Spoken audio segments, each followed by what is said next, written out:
గ్రామాభివృద్ధికి నిబద్ధతతో పనిచేస్తానని నూతనంగా ఎన్నికైన చిట్యాల గ్రామ ఉప సర్పంచ్ బుర్ర వెంకటేష్ గౌడ్ అన్నారు. ఇటీవల జరిగిన గ్రామ పంచాయతీ ఎన్నికల్లో ఉప సర్పంచ్గా విజయం సాధించిన బుర్ర వెంకటేష్ గౌడ్ను ఆయన చిన్ననాటి స్నేహితులు ఘనంగా సన్మానించారు. గ్రామంలో ప్రత్యేక కార్యక్రమం నిర్వహించి శాలువతో సత్కరించి శుభాకాంక్షలు తెలిపారు. గ్రామ ప్రజల నమ్మకాన్ని వమ్ము చేయకుండా అందరి సహకారంతో గ్రామాభివృద్ధికి కృషి చేస్తారని, అందరి సహాయ సహకారాలు ఈ విధంగానే ఉండాలని బుర్ర వెంకటేష్ గౌడ్ అన్నారు. స్థానిక సర్పంచ్ ఎన్నికల్లో నేను ఉప సర్పంచ్గా ఎన్నిక కావడం ద్వారా నా యొక్క చిన్ననాటి మిత్రులు 10వ తరగతి మిత్రులు ఈరోజు వచ్చి నాకు ఘనంగా సన్మానించడం జరిగింది.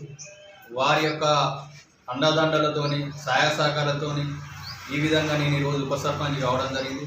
అదేవిధంగా వీళ్ళ యొక్క సహకారాలు ఉంటే నేను ముందు కూడా భవిష్యత్తులో రాజకీయంలో నేను ఎదుగుతానని, అదేవిధంగా వీళ్ళని ఏనైనా నేను ఎప్పుడైనా కూడా అండగా ఉంటానని, ఈ యొక్క సహకారాలు నాకు ఎల్లప్పుడూ ఉండాలని ఆ దేవుణ్ణి నేను ప్రత్యక్షంగా కోరుకుంటున్నాను. కేంద్రంలో నిన్న జరిగినటువంటి స్థానిక సంస్థల ఎన్నికలలో మా 10వ తరగతి మిత్రుడు ఉప సర్పంచ్గా ఎన్నిక కావడం మాకెంతో ఆనందదాయకం.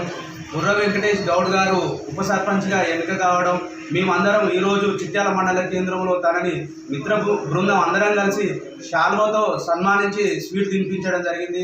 తను ఇలాంటి రాజకీయ పదవులు, ఇంకా ఉన్నతమైన రాజకీయ పదవులు ఎన్నో పొందాలని మా మిత్ర బృందం తరఫున శుభాకాంక్షలు తెలియజేస్తున్నాం. చిట్యాల కేంద్రంలో బుర్ర వెంకటేష్ మా క్లాస్ మిత్రుడు ఉప సర్పంచ్గా గెలవడం మా క్లాస్ వాళ్ళందరికీ చాలా సంతోషంగా ఉంది.